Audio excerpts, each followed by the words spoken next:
Hello guys, November 2024 Brazilian sporting ഡയറക്ടറായ എഡു Gaspar Arsenal വിട്ട് പോയതിനു ശേഷം പുതിയൊരു സ്പോർട്ടിംഗ് ഡയറക്ടറെ തപ്പി നടക്കുകയായിരുന്നു ആഴ്സണൽ ഹൈറാർക്കി. ഈ ഒരു പർട്ടിക്കുലർ ടൈം പീരീഡിൽ തന്നെ ജനുവരി ട്രാൻസ്ഫർ വിൻഡോയിൽ ഒരു ബിസിനസ് പോലും നടത്താതെ ടീം കടന്നുപോയി എന്നുള്ളതും വളരെ നോട്ടീസബിൾ ആയിട്ടുള്ളൊരു കാര്യം തന്നെയാണ്. എനിവേ, കുറേ ടോപ്പ് കാൻഡിഡേറ്റ്സോട് ഇൻ്റർവ്യൂ എല്ലാം കഴിഞ്ഞെങ്കിലും ഇപ്പോൾ ടോപ്പ് മീഡിയ ഔട്ട്ലെറ്റ്സും ജേർണലിസ്റ്റുകളും പറയുന്ന അനുസരിച്ച് 53-കാരനായ ഇറ്റാലിയൻ സ്പോർട്ടിംഗ് ഡയറക്ടർ ആൻഡ്രിയ ബെർട്ടയാണ് ആഴ്സണലിൻ്റെ അടുത്ത സ്പോർട്ടിംഗ് ഡയറക്ടറായിട്ട് ജോയിൻ ചെയ്യാൻ പോകുന്നത്. Atletico മാഡ്രിഡിൻ്റെ sporting ഡയറക്ടറായിരുന്നു. 12 വർഷത്തോളം അദ്ദേഹം അവരുടെ സേവനം അനുഷ്ഠിച്ചിരുന്നു. ഈ കഴിഞ്ഞ ജനുവരിയിൽ കോൺട്രാക്റ്റ് ഒരു 6 മാസം ബാക്കിയുണ്ടായിരുന്നു. പക്ഷേ ഈ ജനുവരിയിൽ അദ്ദേഹം ആ ഒരു സേവനത്തിൽ നിന്ന് വിരമിച്ചു എന്നുള്ളതാണ്. സോ അദ്ദേഹം കുറച്ച് ഇംഗ്ലീഷൊക്കെ പഠിച്ച് പ്രീമിയർ ലീഗിലേക്ക് ഒരു ഗ്രാൻഡ് എൻട്രി നടത്താൻ ഒരുങ്ങി നിൽക്കുകയാണ്. സോ ആൻഡ്രിയ ബെർട്ടയുടെ ഹിസ്റ്ററി, അദ്ദേഹം വന്ന വഴികൾ എന്തൊക്കെയാണെന്നുള്ളതാണ് നമ്മൾ ആദ്യം പറയാൻ പോകുന്നത്.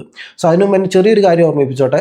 ചാനൽ ഇതുവരെ സബ്സ്ക്രൈബ് ചെയ്യാത്തവരാണെങ്കിൽ ഒന്ന് സബ്സ്ക്രൈബ് ചെയ്ത് നമ്മളൊന്ന് സപ്പോർട്ട് ചെയ്യുക എന്നുള്ളതാണ്.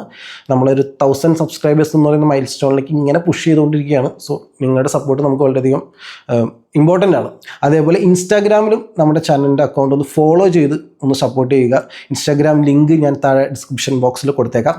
എനിവേ, ആൻഡ്രിയ ബെർട്ട ബൈ ജോബ് ഒരു ബാങ്കർ ആയിരുന്നു. ബ്രസിയ എന്ന് പറയുന്ന സ്ഥലത്തു നിന്നാണ് അദ്ദേഹം വരുന്നത്, ഇറ്റലിയിലെ.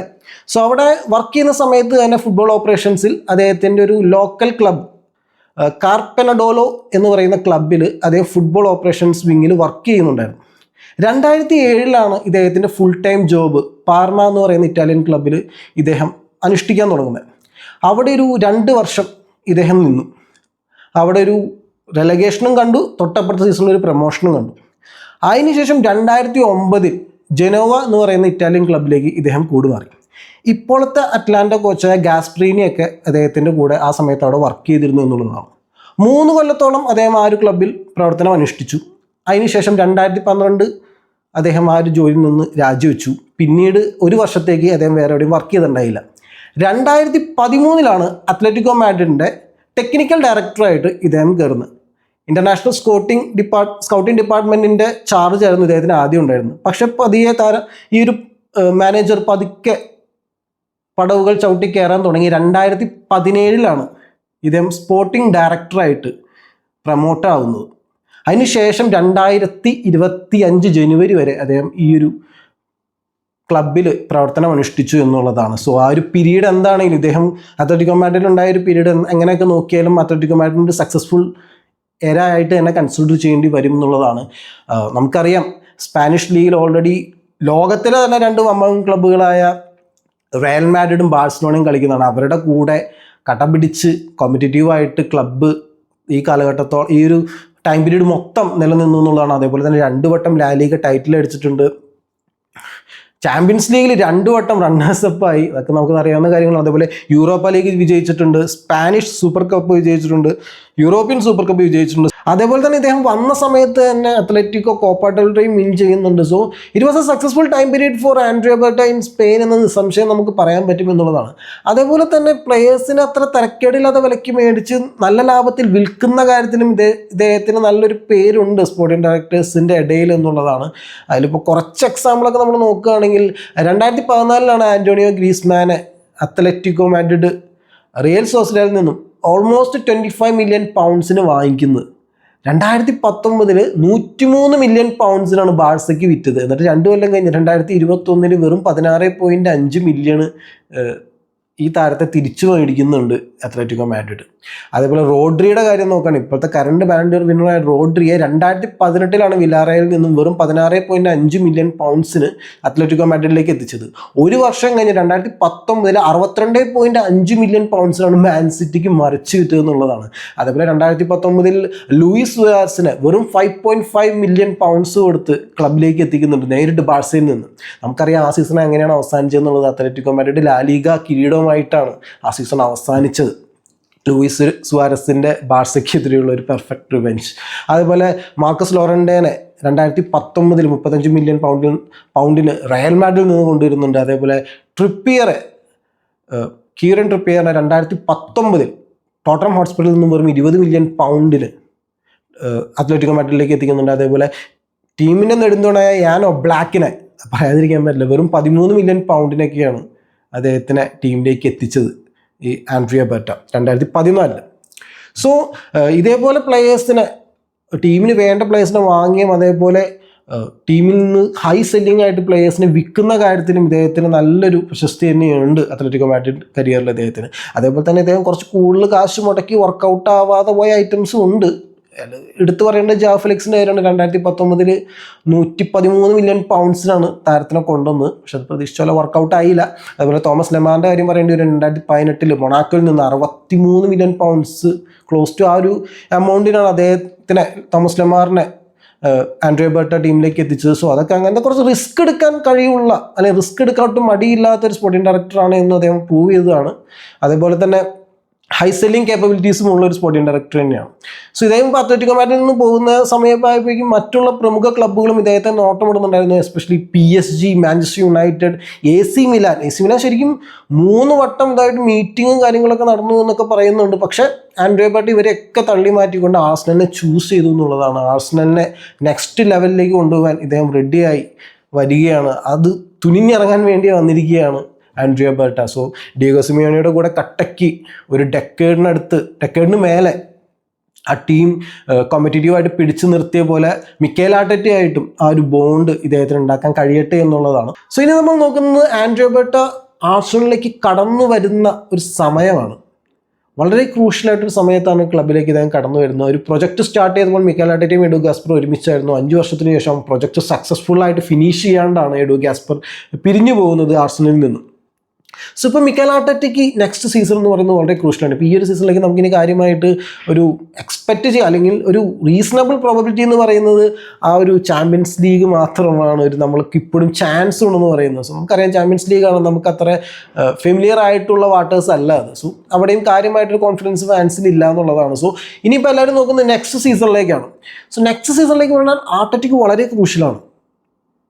ഈ ഒരു സീസണിൽ ഉണ്ടായ പോരായ്മകളെല്ലാം നികത്തി നെക്സ്റ്റ് സീസണിൽ ഒരു ലീഗ് ട്രോഫി തന്നെയാണ് എല്ലാവരും എക്സ്പെക്ട് ചെയ്യുന്നത്. ക്രിട്ടിക്സും ഫാൻസും എല്ലാവരും എക്സ്പെക്ട് ചെയ്യുന്നത് ആർട്ടറ്റയുടെ ഭാഗത്തു നിന്നും ഒരു ലീഗ് ട്രോഫി തന്നെയാണ് ആഴ്സണലിൻ്റെ ട്രോഫി ക്യാബിനറ്റിൽ. സോ അവിടേക്ക് നോക്കുമ്പോൾ സമ്മറിലൊരു ഹെവി വർക്ക് ലോഡ് തന്നെ ബർട്ടയുടെ കയ്യിലേക്ക് വന്നെത്തുന്നുണ്ട് എന്നുള്ളതാണ്.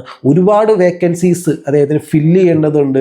ബാക്കപ്പ് പ്ലെയേഴ്സിനെ കണ്ടുപിടിക്കേണ്ടതുണ്ട്. അതേപോലെ ഔട്ട് ഗോയിങ് പ്ലെയേഴ്സിൻ്റെ ഡീലിങ്സ് കറക്റ്റായിട്ട് ചെയ്യണം. അതേപോലെ തന്നെ കുറച്ച് സീനിയർ പ്ലെയേഴ്സ്, ഇമ്പോർട്ടൻറ്റ് പ്ലെയേഴ്സിൻ്റെ കോൺട്രാക്ട്സ് പുതുക്കേണ്ടത് വളരെ ഇമ്പോർട്ടൻ്റ് ആണ്. അതിലെടുത്ത് പറയേണ്ടത് ബുക്കായോ സാക്ക, ഡിഫൻഡറായ ഗബ്രിയേലിൻ്റെയും സാലിബയുടെയൊക്കെ കോൺട്രാക്റ്റ് 2027 എക്സ്പയർ ആവുന്നുള്ളതാണ്. സോ അവരെ പിടിച്ചു നിർത്തേണ്ടത്, ആ ഒരു കോൺട്രാക്റ്റ് പുതുക്കേണ്ടത്, ആ പ്ലെയേഴ്സുമായിട്ട് സംസാരിച്ച് അവരുടെ ഏജൻസുമായിട്ട് സംസാരിച്ച് അവരുടെ കോൺട്രാക്ട്സ് പുതുക്കേണ്ടത്, അവരൊന്ന് ഇനിയും നമ്മുടെ ക്ലബ്സിൻ്റെ ക്ലബിൻ്റെ നെടുന്തൂണുകളാണ് ഇവരൊക്കെ. സോ ഇവർ ഇനിയും പിടിച്ചു നിർത്തേണ്ടത് ഒക്കെ ഇനിയിപ്പോൾ ആൻഡ്രിയ ബർട്ടയുടെ കൈകളിലേക്ക് എത്തിയിരിക്കുകയാണ്. സോ ഒരു ഹെഫ്റ്റി സമ്മർ ട്രാൻസ്ഫർ വിൻഡോ തന്നെയാണ് ആൻഡ്രിയ ബർട്ട ഫേസ് ചെയ്യാൻ പോകുന്നത്.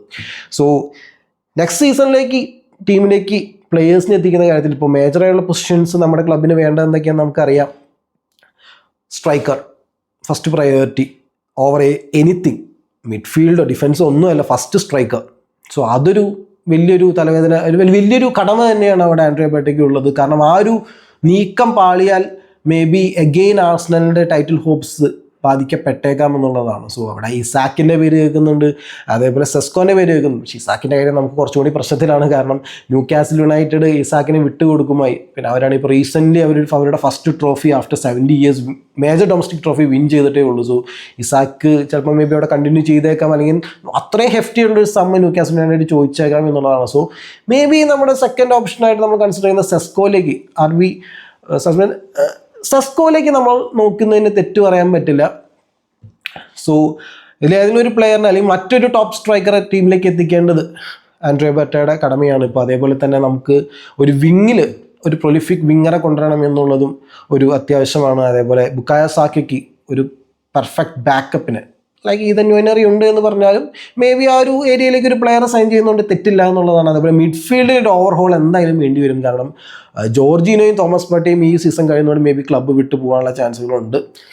ഏറെക്കുറെ അവർ വിട്ടു പോകാനാണ് ചാൻസ്. മോസ്റ്റ് പ്രോബബ്ലി ജോർജിനോ ബ്രസീലിലേക്ക് പോകാനാണ് ചാൻസ്. തോമസ് പാർട്ടിയുടെ കാര്യം അത്ര വെടിപ്പായിട്ട് ഇതുവരെ അറിയാൻ കഴിഞ്ഞിട്ടില്ല എന്നുള്ളതാണ്. ആൻഡ് ഗോൾ കീപ്പിങ്ങിൽ റായയ്ക്ക് ഒരു പെർമനൻറ്റ് ബാക്കപ്പ് നമുക്ക് കൊണ്ടുവരേണ്ടതുണ്ട്. ഇപ്പോൾ നെറ്റോ ലോണിലാണ്. സോ അതിന് ഒരു പെർഫെക്റ്റ് ബാക്കപ്പ് പ്ലെയറിനെ ഗോൾ കീപ്പറിനെ കൊണ്ടുവരേണ്ടതുണ്ട്. സോ അങ്ങനെ ഒരുപാട് വേക്കൻസീസ് ഫില്ല് ചെയ്യേണ്ട ഒരു സാഹചര്യം ഉണ്ട് എന്നുള്ളതാണ്. അതേപോലെ പോകുന്ന പ്ലേയേഴ്സിൻ്റെ കാര്യമാണെങ്കിലും അത് കറക്റ്റായിട്ട് ഡീൽ ചെയ്യണം, വിൽക്കേണ്ടവരെ വിൽക്കണം. So it's going to be a big summer for Arsenal and for Andrea Berta എന്നുള്ളതാണ്. കേൾക്കുന്ന റൂമേഴ്സ് പ്രകാരം മിഡ്ഫീൽഡിൽ റിയൽ സൊസൈറ്റി പ്ലെയറായ സുബിമെൻഡിയുടെ റിലീസ് ക്ലോസ് ആക്ടിവേറ്റ് ചെയ്യാനായിട്ട് ആർസണൽ വെയിറ്റ് ചെയ്യുക എന്നുള്ള കാര്യമൊക്കെ നമ്മൾ നേരത്തെ റിപ്പോർട്ട് ചെയ്തിട്ടുള്ളതാണ്. അതേപോലെ പുതിയ സ്പോർട്ടിംഗ് ഡയറക്ടർക്ക് ബ്രൂണോ ഗുമേറസിനെ, ന്യൂകാസിൽ പ്ലെയറായ ബ്രൂണോ ഗുമേറസിനെ കാര്യത്തിൽ ഇൻട്രസ്റ്റഡ് ആണ് എന്ന് കേൾക്കുന്നുണ്ട്. അതേപോലെ തന്നെ സിവിയൻ നിപ്പാൻ്റെ കാര്യവും പറയുന്നുണ്ട്. സിവിയൻ നിപ്പാൻ്റെ ഒരു വീഡിയോ നമ്മൾ ഓൾറെഡി ചെയ്തിട്ടുള്ളതാണ് ഇതിനു മുമ്പ്. ആൻഡ് അതേപോലെ തന്നെ അത്ലറ്റിക്കോ മാഡ്രിഡിൽ നിന്നും ബാരിയോസ് എന്ന് പറഞ്ഞ പ്ലെയറിനെ എത്തിക്കാനായിട്ട് സാധ്യതകളുണ്ട് എന്ന് റൂമേഴ്സ് പറയുന്നുണ്ട്. സോ റൂമേഴ്സിനൊക്കെ എത്രത്തോളം ശക്തിയുണ്ടെന്നുള്ളത് ഇനി വരുന്ന ആഴ്ചകളിൽ നമുക്ക് അറിയാൻ കഴിയും. അതിനുള്ള വർക്കൊക്കെ സ്പോർട്ടിംഗ് ഡയറക്ടർ സ്റ്റാർട്ട് ചെയ്തു തന്നെ നമുക്ക് വിശ്വസിക്കാം. എഡു ഗാസ്പറിനെ വെച്ച് നോക്കുമ്പോൾ ബെർട്ടയ്ക്കുള്ള ഒരു one of the major difference എന്ന് പറയുന്നത് ആൾ ഇച്ചിരി മീഡിയ ഷൈ ആണെന്ന് റിപ്പോർട്ടുകൾ പറയുന്നുണ്ട്. കാര്യമായിട്ട് ഇൻ്റർവ്യൂസോ അല്ലെങ്കിൽ പബ്ലിക് അപ്പിയറൻസോ പബ്ലിക് സ്പീച്ചസോ അധികം കൊടുക്കാറില്ല. എഡു ഗാസ്പർ നേരെ തിരിച്ചായിരുന്നു. അത്യാവശ്യം നല്ല ഇൻ്റർവ്യൂസ് കൊടുക്കുമായിരുന്നു. ഫാൻസ് ഔട്ട്ലെറ്റിലെല്ലാം അദ്ദേഹം സംസാരിക്കുമായിരുന്നു. ടീമിൻ്റെ പുരോഗമനത്തെക്കുറിച്ചും പ്രോഗ്രഷനെ കുറിച്ചെല്ലാം സംസാരിക്കുന്ന കൂട്ടത്തിലായിരുന്നു എഡു ഗാസ്പർ. പക്ഷേ ആൻഡ്രിയ ബെർട്ട നേരെ തിരിച്ചാണെന്നാണ് പറയുന്നത്. അത്രയും അങ്ങോട്ട് പുറത്ത് സംസാരിച്ച് കണ്ടിട്ടില്ല എന്നാണ് പറയുന്നത്. പക്ഷേ എന്തായാലും ഇന്നർ സർക്കിളിൽ ഇദ്ദേഹത്തിന് ആ ഒരു പ്രശ്നം ഉണ്ടാവില്ലെന്ന് തന്നെ വിചാരിക്കാം. കാരണം ഡിയോഗോ സിമിയോണി പോലെ ഒരു കോച്ചിൻ്റെ കൂടെ 12 വർഷം അത്ലറ്റിക്കോ മാഡ്രിഡിൽ പിടിച്ചു നിന്ന് ഇദ്ദേഹത്തിന് എന്തായാലും സംസാരിക്കാൻ അറിയായികയൊന്നും ഉണ്ടാവില്ല. സോ എന്തായാലും ആർസണലിൽ മിക്കേൽ ആർട്ടറ്റയുമായിട്ടും അങ്ങനെ ലിങ്ക് ചെയ്ത് പൊക്കോളും എന്ന് തന്നെ നമുക്ക് വിശ്വസിക്കാം.